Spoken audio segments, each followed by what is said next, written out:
This is Chapter 46 of Holes by Louis Sachar. 500 seconds later, his heart was still beating.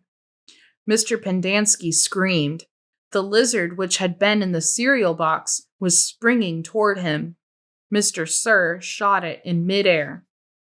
Stanley felt the blast shatter the air around him. The lizard scurried frantically across his very still body. He did not flinch. A lizard ran across his closed mouth. He glanced at Zero, and Zero's eyes met his. Somehow they were both still alive, at least for one more second, one more heartbeat. Mr. Sir lit a cigarette. "I thought you quit," said one of the other counselors. "Yeah, well, sometimes sunflower seeds just won't cut it." He took a long drag on his cigarette. "I'm going to have nightmares the rest of my life."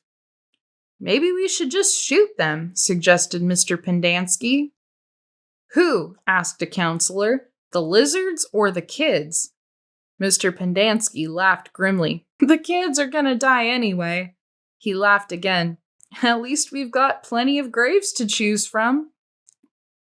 "We've got time," said the warden. "I've waited this long. I can wait another few." Her voice trailed off. Stanley felt a lizard crawl in and out of his pocket. "We're going to keep our story simple," said the warden. "That woman's going to ask a lot of questions. The AG will most likely initiate an investigation. So this is what happened. Stanley tried to run away in the night, fell in a hole, and the lizards got him. That's it. We're not even going to give them Zero's body. As far as anybody knows, Zero doesn't exist. Like Mom said, we got plenty of graves to choose from." "Why would he run away if he knew he was getting released today?" asked Mr. Pendanski. "Who knows? He's crazy. That was why we couldn't release him yesterday. He was delirious, and we had to keep watch over him so he wouldn't hurt himself or anybody else." "She's not going to like it," said Mr. Pendanski. "She's not going to like anything we tell her," said the warden. She stared at Zero and at the suitcase. "Why aren't you dead yet?" she asked. Stanley only half listened to the talk of the counselors. He didn't know who that woman was or what AG meant. He didn't even realize they were initials. It sounded like one word. AG.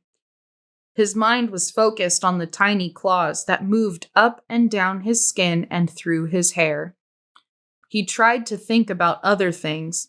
He didn't want to die with the images of the warden, Mr. Sir, and the lizards etched into his brain. Instead, he tried to see his mother's face. His brain took him back to a time when he was very little, all bundled up in a snowsuit. He and his mother were walking, hand in hand, mitten in mitten, when they both slipped on some ice and fell and rolled down a snow-covered hillside. They ended up at the bottom of the hill. He remembered he almost cried, but instead he laughed. His mother laughed too. He could feel the same light-headed feeling he felt then, dizzy from rolling down the hill. He felt the sharp coldness of the snow against his ear. He could see flecks of snow on his mother's bright and cheery face. This was where he wanted to be when he died. "Hey, caveman, guess what?" said Mr. Sir. "You're innocent after all. I thought you'd like to know that. Your lawyer came to get you yesterday. Too bad you weren't here." The words meant nothing to Stanley, who was still in the snow. He and his mother climbed back up the hill and rolled down again, this time on purpose. Later, they had hot chocolate with lots of melted marshmallows. "It's getting close to 4:30, said Mr. Pendanski. "They'll be waking up." The warden told the counselors to return to the tents. She told them to give the campers breakfast and to make sure they didn't talk to anyone. As long as they did what they were told, they wouldn't have to dig any more holes. If they talked, they would be severely punished. How should we say they will be punished? One of the counselors asked. Let them use their imaginations, said the warden. Stanley watched the counselors return to the tents, leaving only the warden and Mr. Sir behind. He knew the warden didn't care whether the campers dug any more holes or not. She'd found what she was looking for. He glanced at Zero. A lizard was perched on his shoulder.